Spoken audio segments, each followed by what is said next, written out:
This man is a vice president of a bank. This man's a plumber. He works in a factory. She's a secretary. A doctor. An airline pilot. He goes to school. She's a housewife. A retired couple. A businessman. People. All kinds of people from all walks of life. At every level of income. From all age levels. But with one thing in common. They all love cars. Not just any car either, but cars that are fun to drive. Cars that are built to have fun in. Cars that, above all, offer real performance. Not necessarily high top speed, but cars that accelerate with a snap. Cars that offer a sum total of all-around excellent performance. In short, sports cars. This love of cars with superior performance has brought together all kinds of people in thousands of special clubs all over the country, where they can share their mutual interest and enthusiasm for the sport of sports cars. Today, in America, this sport of sports cars is growing fast as a wholesome sports outlet in which just about anyone and everyone can participate. The young, the not so young. Single and married. Entire families. These sports car owners take part in a wide variety of organized activities designed especially for them and for their special cars. Road racing is one of these activities. Today, road racing, which is an important but actually a very small part of the total sport of sports cars, is seldom conducted on open roads. Rather, many permanent closed circuits have been established across the country, each with its own special twists and turns, straightaways, and variety of curves.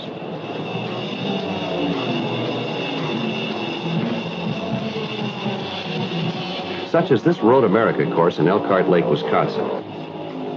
At such courses, road racing enthusiasts, both participants and spectators, enjoy speed events consisting of an entire weekend of skilled driving competitions between various types and classes of sports cars. Here, for example, is one type of sports car, a racing sports car, a car designed solely for road racing.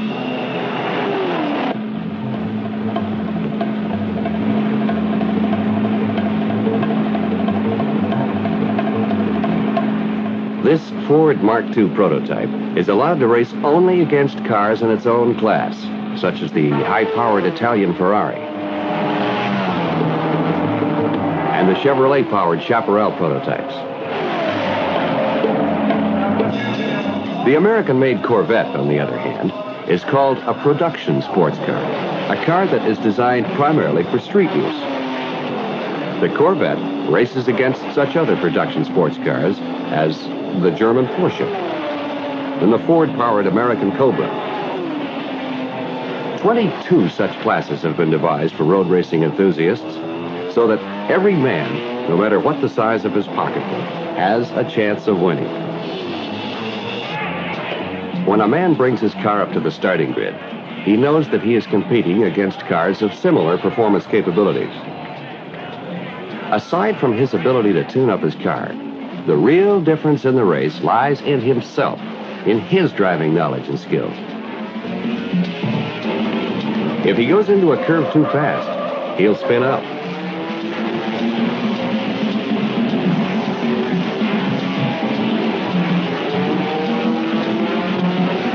He'll lose valuable time while he waits to re-enter the course without endangering others. But when he knows to the nth degree what he and his car can do, when he takes advantage of others' mistakes or lack of skill, he has a good chance of leading the pack home. Road racing is exciting, demanding, satisfying. A true test of a man's ability to handle a car skillfully and safely under widely varying conditions. One such car is the Ford Mark II, winner of the 1966 24-hour race at Le Mans, driven by Bruce McLaren and Chris Amon. Here's Bruce to tell you a little about that car. All right, that ought to get it. Fine. Hello, I'm Bruce McLaren. I'd like to tell you something about this car. It's one of the Ford GTs that ran at Le Mans. Just exactly the same as the one that I drove that finished first. At Le Mans, there's a technical inspection. Everything is checked. Firstly, compliance with the regulations, but then all the safety features. Brakes, chassis, wheels, tires, transmission, windscreens, fillers, the whole lot. Each driver has to have fireproof overalls. That's only sensible. And of course a proper crash helmet. And we wear seat belts and a shoulder harness. Thank you, Max.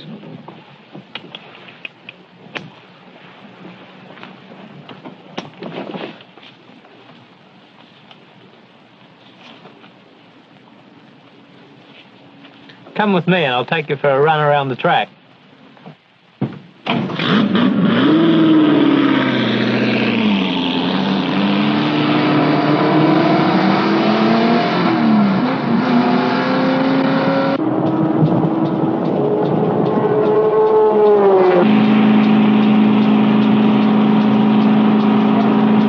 Twisting, turning miles at an average speed of over 145 miles an hour is not a typical performance for road racing. These are extremely expensive, all-out sports racers developed by Ford Motor Company in an attempt to win the World Manufacturing Championship for America against the best of Europe.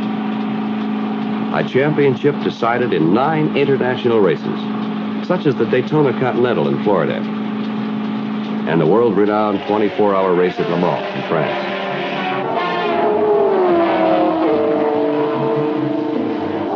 Many American individuals and companies have challenged European manufacturers over the years, but none has ever won in the topmost class of the all-out sports racers.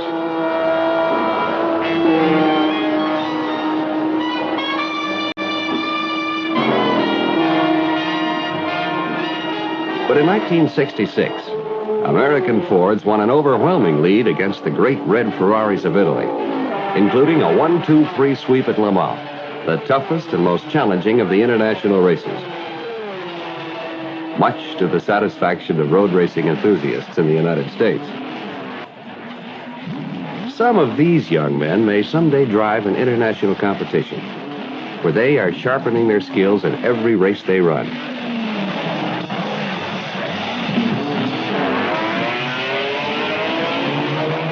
Road racing is exciting, whether you're a participant or a spectator. But despite the publicity it receives, the fact remains that racing is a very small part of the total sports car sport that attracts so many people from all walks of life. The vast majority of sports car owners love to go to the races, but they have no interest in competing themselves.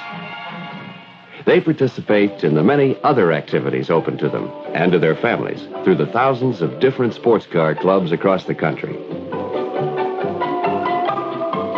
A rally, for example, is a lot of fun and a real test of driving control and of alertness to the conditions ahead of and around your car. You can't enter a rally without a navigator.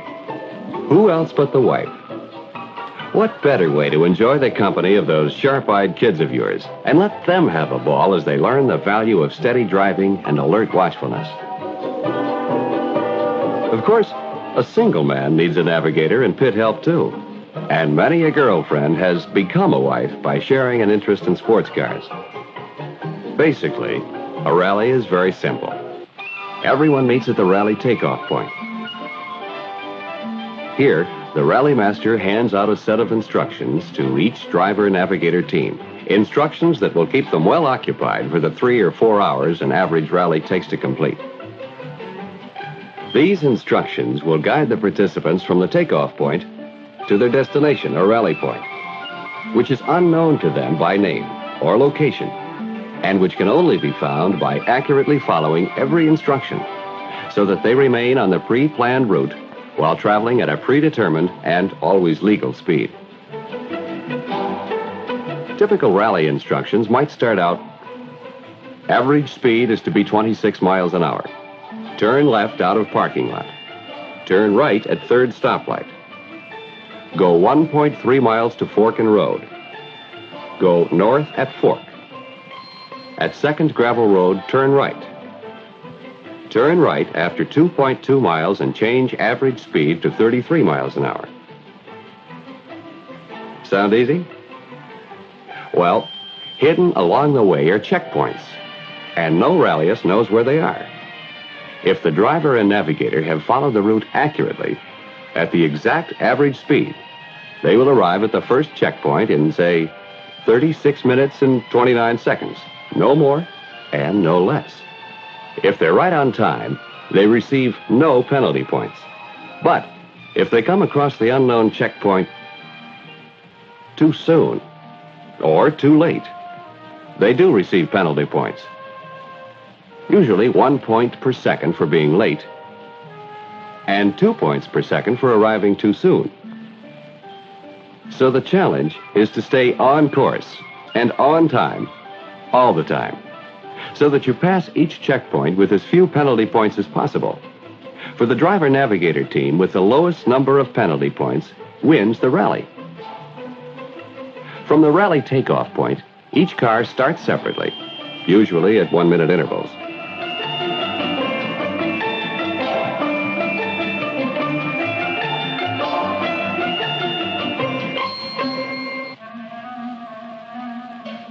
Its starting time is recorded to the second. And they're on their way, following the first instructions to turn left out of the parking lot and to maintain an average speed of 26 miles an hour. As soon as one instruction has been completed, the navigator calls out the next and busies him or herself in keeping track of average speed with the aid of stopwatches, an average speed book, perhaps even a slide rule. The driver tries to maintain the average speed of 26 miles an hour and keeps his eyes peeled for the next landmark in the instructions. Of course, it doesn't hurt to have another pair or two of sharp eyes along.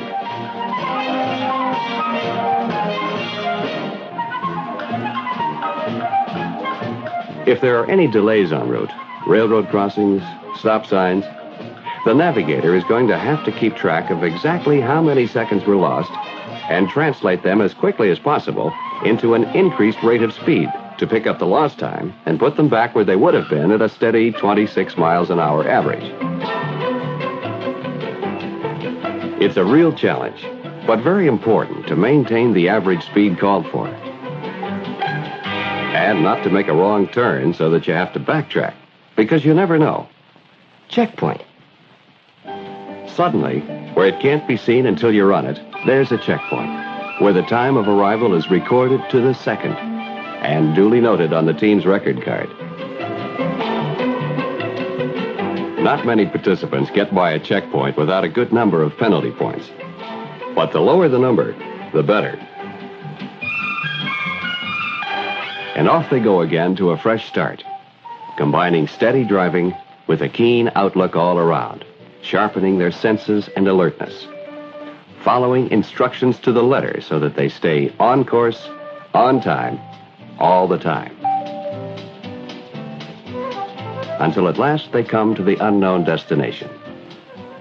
The final time is recorded, and now's the opportunity to discuss that tricky fork in the road, the clever hiding of checkpoint number 3, the laughter at and with the couple who are angry with themselves for missing the turn by the turkey farm.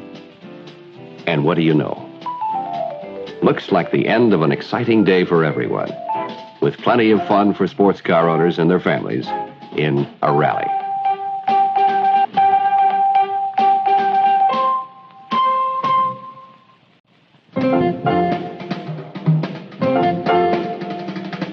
Families participate in gymkhanas too, which offer the excitement of racing against the clock on an individual basis.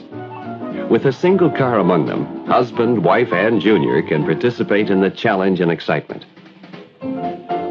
A gymkhana is conducted on a closed course, requiring the handling of a car under many conditions, frequently around obstacles. Just as in road racing, Entries are divided into classes, pitting cars of similar performance against each other, so that everyone has a chance to win on the basis of his driving skill alone. Each car is started separately, and the driver goes all out to see if he can complete the course faster than anyone in his class. The Gymkhana, which with variations is sometimes called a slalom or trial or autocross, offers excitement and thrills to anyone who wants to see what he and his car can really do without facing the substantial cost and time required to participate in actual road racing.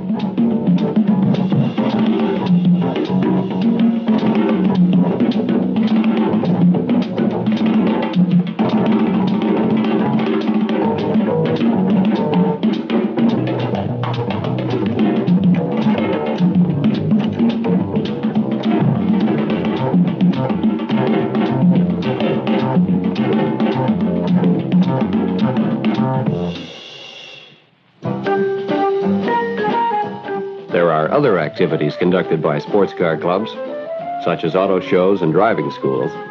But perhaps one of the most appealing aspects of club membership lies in the meetings and social events enjoyed by everyone.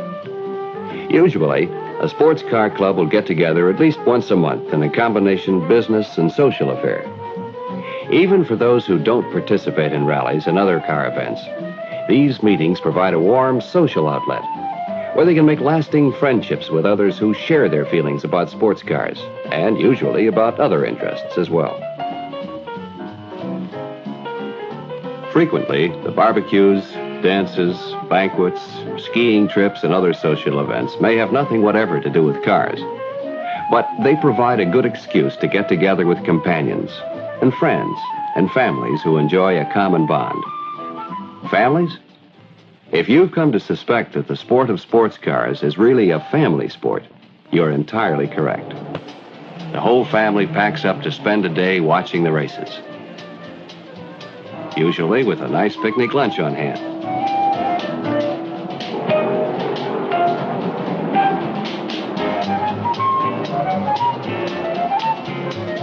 If Dad is in the race, Mother and even the older kids will be found helping out in the pits.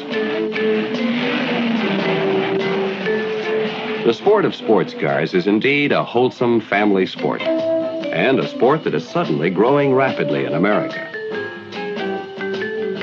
Since the revival of interest after World War II, the number of sports car owners who were enjoying motoring for the fun of it has steadily increased, mainly through the purchase of foreign sports cars.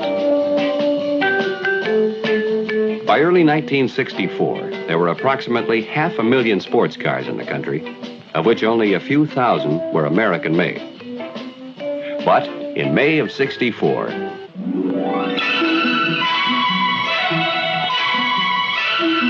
a newcomer appeared on the scene, the American-produced Mustang, the first inexpensive, readily available sports-type car for which parts and service could be obtained in any area quickly and inexpensively.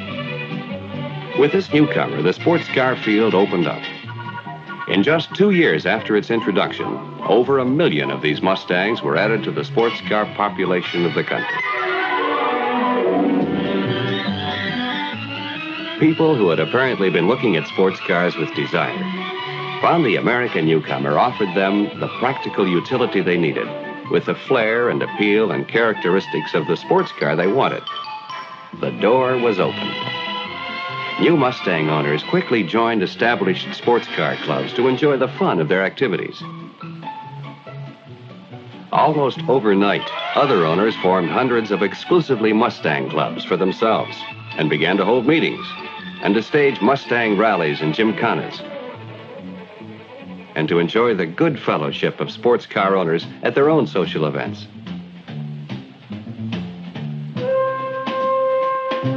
Still others entered modified Mustangs in local and national road races and won championships.